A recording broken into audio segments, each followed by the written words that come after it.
Hi, good evening. I'm Cassandra Kiefer. I am a secondary ELA and reading specialist for Duval County. I will be presenting Understanding the SAT and ACT Reading Assessment Parent Academy for tonight. We're going to go over not only the changes to the SAT with the digital version of it, but also just some general information about both exams. Okay, so the first thing we want to talk about is, why are we even taking the ACT or SAT? But it does serve multiple purposes. And the first important part that many of our students are looking for is that college placement and financial aid.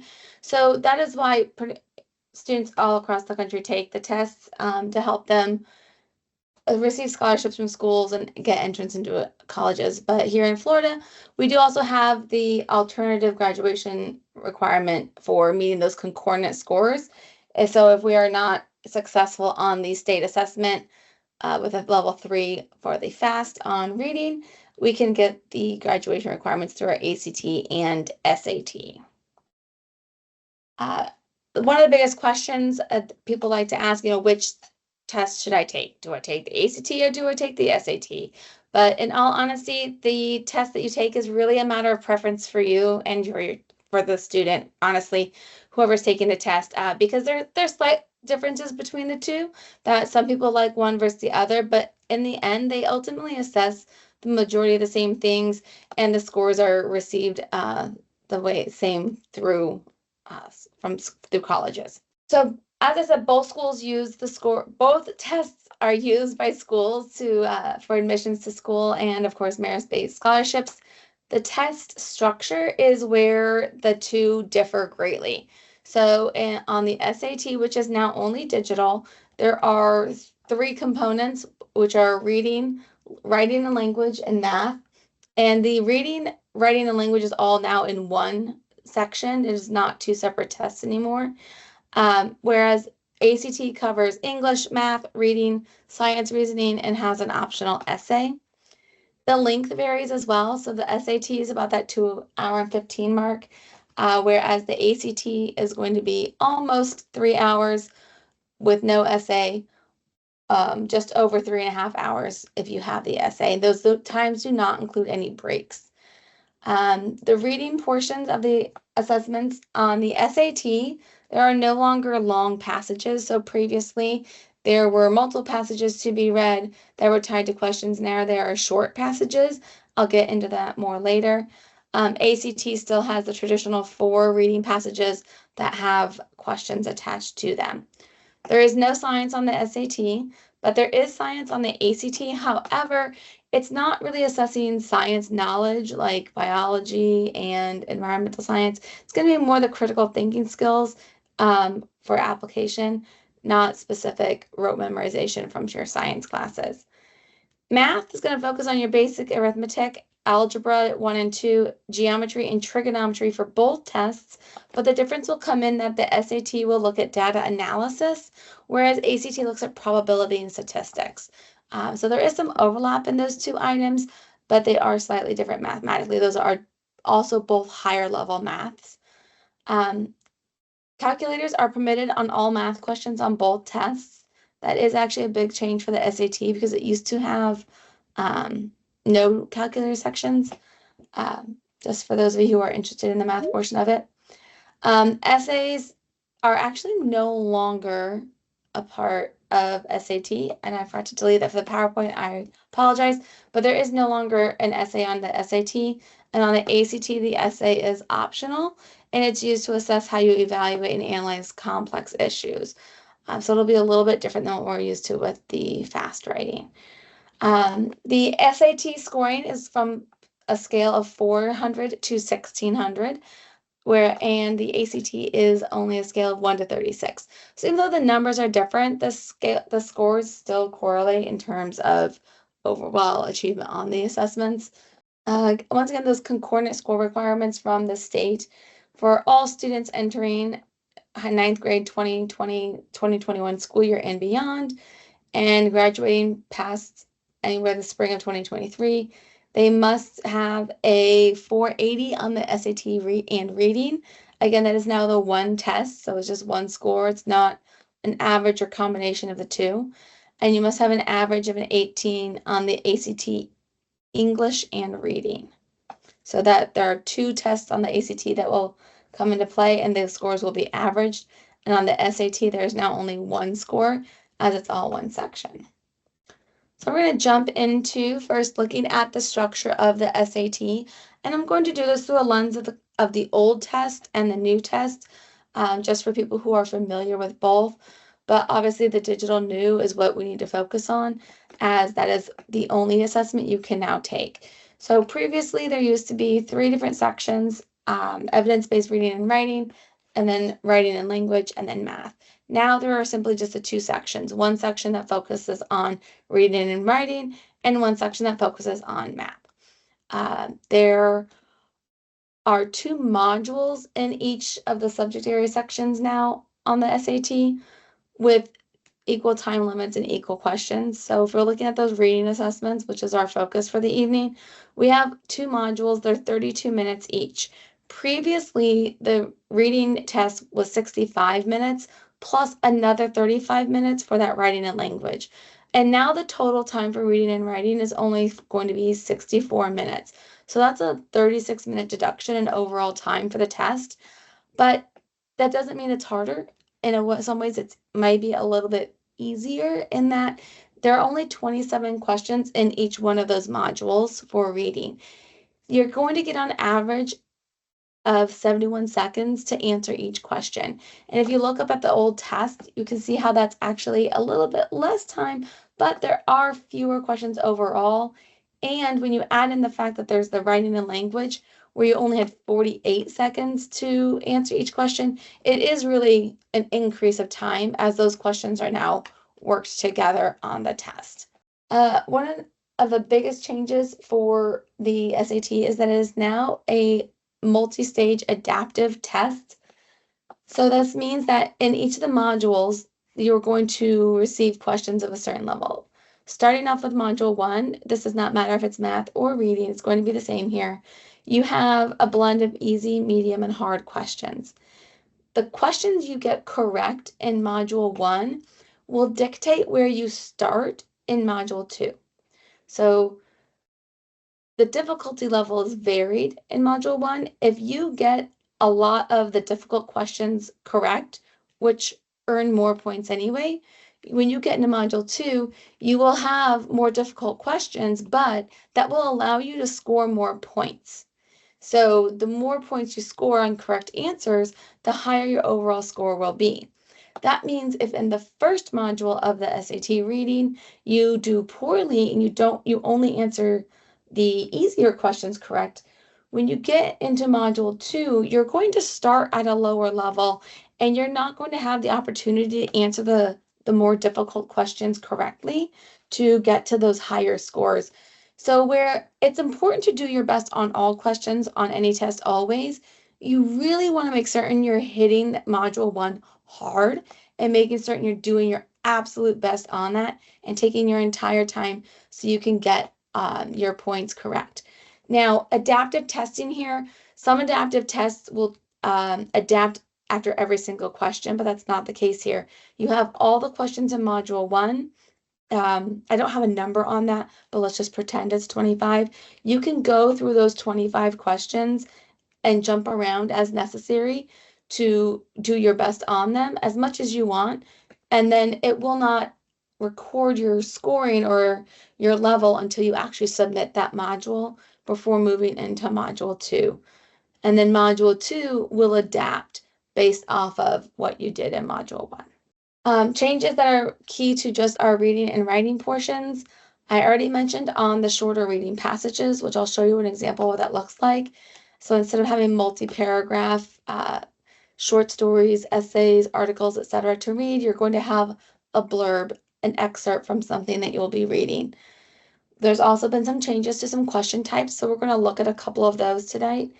And then also there's now an emphasis on classical literature on the digital version of the test. It is believed that's largely due to the fact that it is still a newer test, and classical texts are in the public domain, so they're easily pulled and used for assessments without having to pay people to write things, or pay for copyrights. So while there's a current focus on the classic literature, that is a shift we may see as the test becomes progresses in advancement each year. So when we're looking at these shorter reading passages, you'll see a couple examples on here. Now remember, you can Google practice SAT test and you will get versions that have recently released versions that will give you the samples that you'll see on the digital version, as opposed to the old passage-based tests on paper. So you just get a paragraph and it's going to ask you a question related to that paragraph. It could be choosing a word to select to fill it in. It could be understanding the main idea. We're going to look at those on the next screens, but what you see in front of you is pretty much what you'll get for passages. They're anywhere from about 25 to 150 words, I believe. That comes up back later. Removed question types. So the people who help us with our ACT, SAT prep course, they have done research on the different released tests, and they have seen that there are fewer questions asking to cite textual evidence. So if you think about the FAST style questions where they have to answer the question and then they're going to pick that evidence to support their answer, there's less of that seen on the test, if at all, honestly. Less questions that are asking about conciseness. So if we're looking at number 39 on the screen here, that is, asking them to be more concise with their wording. We don't see those questions anymore. Logical sequence questions, asking where to place a sentence in a text, those seem to be gone. And then looking at syntax for how to change the words in the sentence, those ones seem to be gone as well. New question types, however, are asking you to complete an idea. So typically speaking, when we have a multiple choice question, it's asking us to analyze in some way and give an answer. These questions, however, will give you an excerpt from a text, and you are going to select whatever phrase will complete that sentence the best, most logically, given what the rest of the context of the paragraph is. So it really is important to still understand what those paragraphs are saying when you're choosing your answers here, because when you just read that last sentence, a lot of those items may make sense, but they may not make sense in the actual context of the paragraph. So you have to read the whole thing. There are also questions about illustrating claims. So this is a little bit different type of a question. Actually, it's a very different type of a question because you're not going to be given the entire poem. So if you look at the question here, it's talking about a 1856 poem by Walt Whitman titled To You.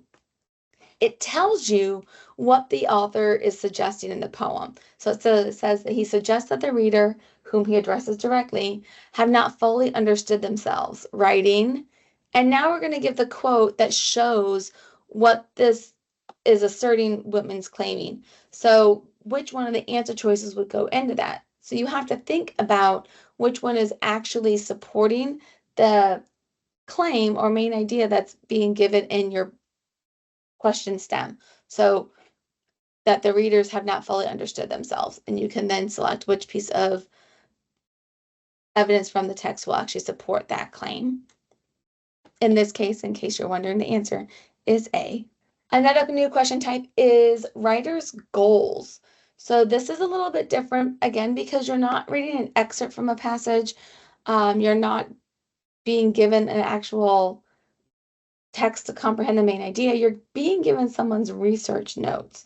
So the bulleted items are notes the student has taken. Based on what those notes, you have to, as the test taker, determine which of the choices effectively uses the relevant information from the notes to accomplish the goal in presenting her findings.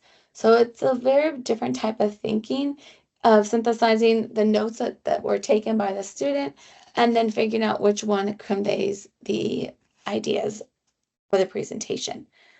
The structure of the ACT has not changed. It is still broken up into 4 sections: English, math, reading, and science, with that optional essay. The total time for that is 175 minutes, or 2 hours and 55 minutes, plus 40 minutes for that essay if you do it. The times for those are at the bottom here. And on average with the ACT, SAT, or with the ACT rather, you're getting 36 seconds per question to answer your English questions. So those are like your grammar style questions. And you're only getting 52 and a half seconds to answer your questions on your reading passage. So that's 40 questions in 35 minutes. So that's a lot quicker pace than what we just talked about with the SAT. Going back into the SAT, looking at the specific questions that we're going to be looking at. So the questions on the SAT are now divided into 4 different domains: information ideas, craft and structure, expression of ideas, and standard English language. The passages, as I said, will range from 25 words to 150 words, and they're still going to come from a variety of disciplines. So you'll still have literature, you'll still have things from history or social studies, things that are humanities based and things that are science based are all fair game for the blurbs that you will be reading. Looking at the content domain, so information and ideas, these are questions that are going to look at comprehension and analysis skills and understanding what you're reading and being able to integrate the ideas from in the text and the graphics that are provided if applicable. Craft instruction is still going to look at that comprehension, but it's going to look more at that synthesis with our reasoning skills and understanding how words are functioning in the text and evaluating the rhetorical aspects of the text as well. Expression of ideas is going to be looking at your ability to revise the text to improve effectiveness on the written expression. And then those standard English conventions, that's looking at our grammar skills. So really knowing our sentence structure and our usage and our punctuation. I'm going to look a little bit at each of these domains more closely. So when we're looking at our central ideas and details questions, there are 4 main categories under that. The first 2 categories have to do with a command of evidence. One will be textual and one is quantitative. The textual command of evidence requires you to look at quotations that will most logically complete a passage that you're being given, or like the Walt Whitman one where you had to select the lines from the text that would complete the thought that would support the ideas. The quantitative, you're going to be looking at a table or a graph. You'll be given some context for what the table or graph is about, but it really won't be more than like a sentence or 2. Most of the content will come in that actual table or graph. Our central ideas and details questions, these are our main idea questions that we've been doing since elementary school. That is one of the ways to, quickly get some points in there is getting those questions correct. And then making inferences. So being able to go beyond just what is said. But these questions are going to have an incomplete passage, and then you're going to have to select again the answer that is going to most logically complete it, very much like our textual evidence. In our craft and structure, we have words in context. So they're going to be asking you what word would most logically fill in a blank. It's not just asking you definitions of words. It's being able to pick out those nuances about which word works best in the sentence. So there could be actual words in the answer choices that have similar meanings, and you have to discern from the context of the passage which word is best choose on there. Looking at structures and purpose, looking at asking you to just identify the overall purpose of a text or identify that overall structure of the passage. So whether or not it is using a cause and effect structure or comparison or description, so on. There's also going to be questions for cross-text connections. Now, it says that there are 2 passages, but it's important to note that when they're saying 2 passages, it's really just a paragraph, like text 1 and a paragraph, text 2 and a paragraph, so you can compare main points of 2 authors. It's not full passages. It will still be within that 150 word range. Our expression of ideas are going to have our transitions and rhetorical synthesis. And then our standard English conventions are going to be those boundaries, and then form, structure, and sense. So looking first at the expression of ideas, we'll be looking at transitions. You'll have to select the most logical transition word to connect the information in the text. So this will require you to know the function of transition words, like because, also, however. Because and however are opposites, right? So one is because of the other one, and one is despite the thing that happened, we still have to do this. So knowing how to connect our ideas. The rhetorical synthesis questions, we have bulleted notes again. That's what I showed you on the writer's goals slide. These questions are the bulleted notes, and you have to ask how you can use that information from the notes. It's a newer skill in that aspect of it. Our boundaries for our standards English conventions, you're going to be looking again at a passage and you'll have the blanks in it, and you'll have to complete the text in a way that fits the conventions of English. So you'll be given phrases, clauses as answer choices, and you'll have to pick which one is going to complete that sentence accurately based on the rules of standard English. For our form, structure, and sense, you're going to be asked to complete the text using the rules about parts of speech. So your answer choices, you may have nouns and verbs, and you'd have to know whether or not that blank is going to be that part of speech and make sense when you fill it in. So the distribution of question types is still pretty much the same, but it's important to look at the overall balance of them. So when we're looking at information and ideas, we've got that 26%, but there's 4 different types of questions in there. So giving your time to that, you want to make sure you're looking at the ones you can get the quickest. If you need to go back, obviously, then you go back. But looking at our craft and structure, that's going to make up 28%, which is just slightly higher than our other areas. You're going to get a lot of bang for your buck out of those words and context questions because they do tend to show up more frequently. You will see expression of ideas, that's our lowest percentage. So anywhere from 8 to 12 questions on that one. And then our standard English conventions are equal to that information and ideas, but there's only 2 different types in there. So you're going to see more of the same type of question in that, whereas with the information ideas, you're going to see fewer of each skill simply because there are the same number of questions, but more skills to cover in those numbers of questions. So tips for your reading and writing is to familiarize yourself with that test format. So hopping online to the College Board website and looking at those official practice tests are a great way to familiarize yourself with it. They do have paper-based versions of it, but it's still set up in the same way, the same style of the new questions that they'll see on the digital platform. The College Board site does also have a digital platform that I believe you can register for. To see it in a digital platform. That efficient time management. So really learning how long you're spending on a question so you're not taking as much time on it. Using those practice tests to see how long it takes you to answer a question is really beneficial. Utilizing those elimination methods. So figuring out which answer choices you can automatically cross off, narrowing yourself down to 2 possible answers. Is a great strategy. On the SAT, it really is on the ACT as well, because usually speaking, there are 2 crazy answers, and there's a correct answer, and then there's one that's like, on there. So it's important to be able to knock out those crazy answers. Practicing regularly. So, make a routine, whether it's every Monday night or every Wednesday night or whatever, to give yourself regular practice. Practice makes perfect. We know that with anything. Test taking is no different. So making that time important to your schedule is really important. Utilize reading strategies. So even though we only have short passages to read, you still want to use those reading strategies you've been learning all through school, simply because you still have to be able to pick out the key information from the text to understand what it's saying, and those reading strategies are going to help you.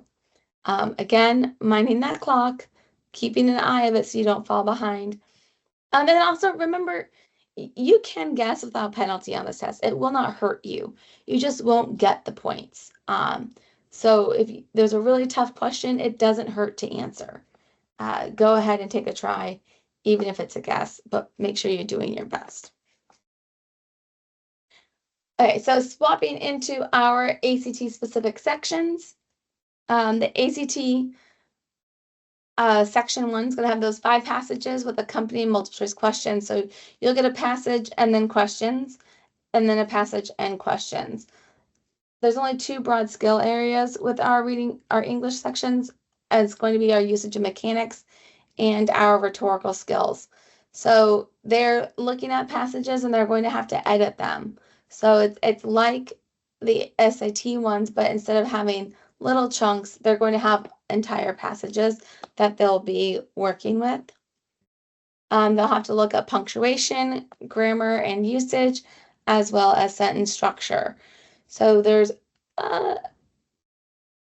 not quite equally balanced, but they are roughly mid-range the same for each one. You're going to have more of those sentence structures and fewer punctuations, but on average in there, they're kind of within range.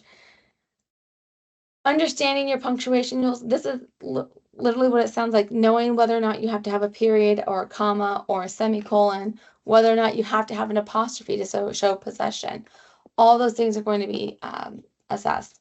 Websites like No Red Ink can help you with skills like that. They'll also help you with that grammar and usage.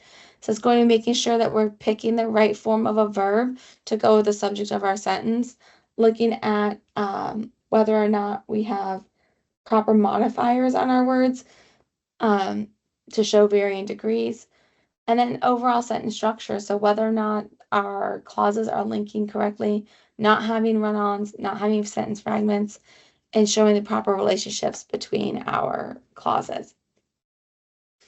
You are also going to have that rhetorical strategy, organization, and style. So the rhetorical strategy, again, is looking at whether or not the author should add or delete particular information to justify their decisions, considering whether or not adding in information would make the argument weaker or stronger. So it's not just reading the passage, but knowing how you could improve it. Organization, whether or not you can make ideas flow clearly through your text, having that appropriate introduction and a conclusion with the body paragraphs that flow using transitions. And of course, style. So choosing the best word, that kind of goes back into our vocabulary, the words and context of choosing which word really conveys that idea the best as to what's being written in these texts, and to reduce that wordiness. With the ACT English, you still have to get some of those passage strategies, knowing to skim the text and then go back and answer all questions that are associated with paragraphs. So the ACT will say, which paragraph you need to go look at or which line you need to go look at for a lot of the questions. So using that strategy is beneficial to save you time.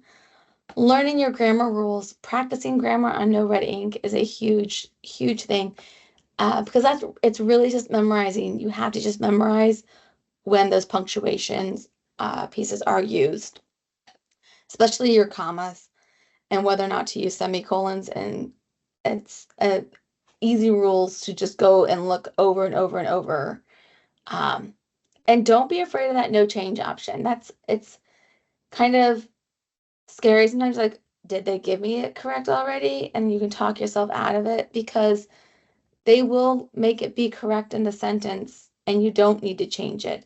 So don't be afraid to use that no change. All right, so ACT reading has 4 subsections. So we just did the ACT English and then now the ACT reading. It's the 3rd section of the actual test, of the complete test. It's going to have 4 subsections in it. 3 of those will have longer passages, and then the 1 section will have 2 passages that are paired, but the amount of text that you see will be about the same. We will have text from 4 different subject areas. Our prose, so those are your fiction, your literary narratives, your short stories will fall into there. You'll have your social sciences, so your nonfiction, things like psychology, sociology, and education. Humanities, those broad topics, personal essay sort of things.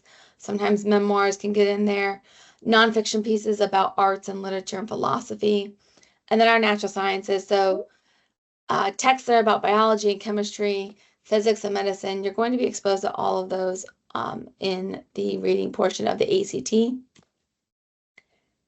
The reading portion has some big skills. There's actually 5 that I'm going to go through. We have the big picture. There are very few of these, there may be 4, 10% of the text. These are really just overarching questions about central ideas, themes, points of view, what the overall message of a text is.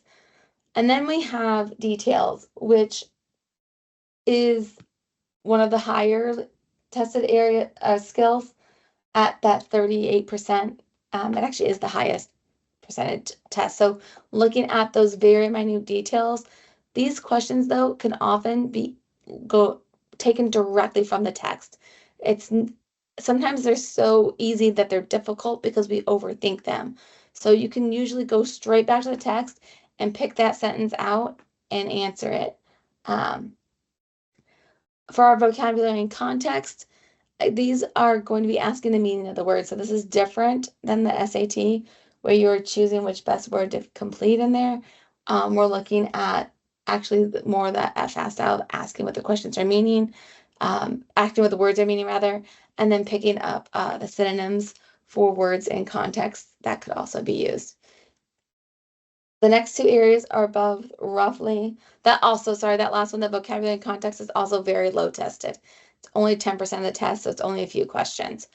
Our next 2 categories, development and function, and then inferences. Those are both, 22 and 20% respectively. That's, a moderate amount of the test, right? So together they'd be 1/3 of the, or 2/3 of the test almost.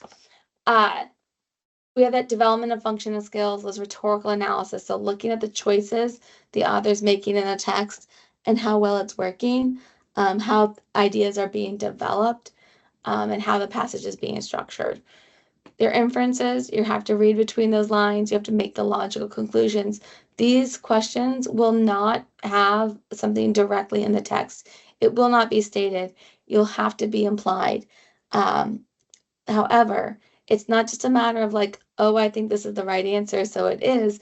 You can still support it by what's in the passage. So even though it's not said explicitly, it will still be shown in the text through details.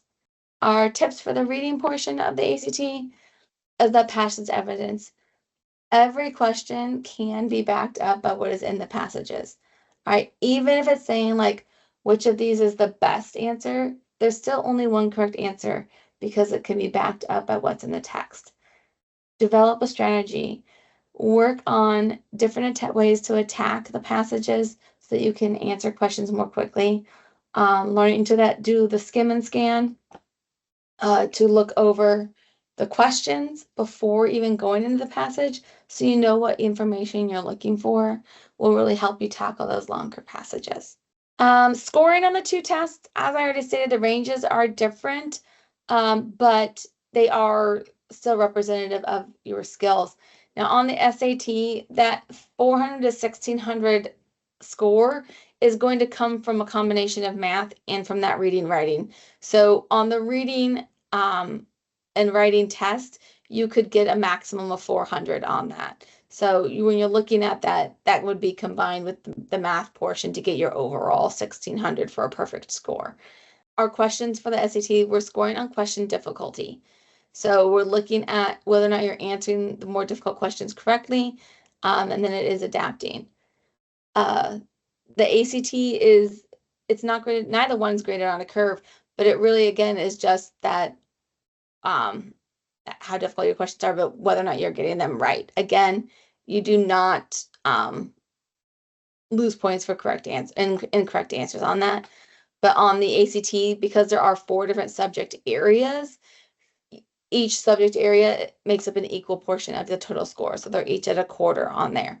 But English and reading, since they're related, do make up half of your test score. A big difference between the 2 tests is that the SAT, when you're taking it, a lot of colleges will super score it. So that means if you take the SAT multiple times, and your score varies on the different components, they'll take your highest score for each. So if one time you score a 300 and the next time you score a 250, you'll still look at your 300, even though the 250 happened after it. But that does not happen with ACT. They use your single best overall test when you're looking at the ACT. But again, no penalty on either test for guessing. So important ACT, SAT testing dates. We do have our SAT testing sessions for non-concordant students only. So this is our students who have not already passed the FAST. We already had the one for 12th grade in the fall on the 10th of October. The spring date in April has not been announced yet, but it will be for both 11th and 12th grade students who are non-concordant. The dates for testing available to all are provided in this table, but they are also available online. If simple Google SAT, ACT testing dates, and it'll come up on your first option on Google. But they are also provided for you in the, nope, I apologize, wrong training, my bad.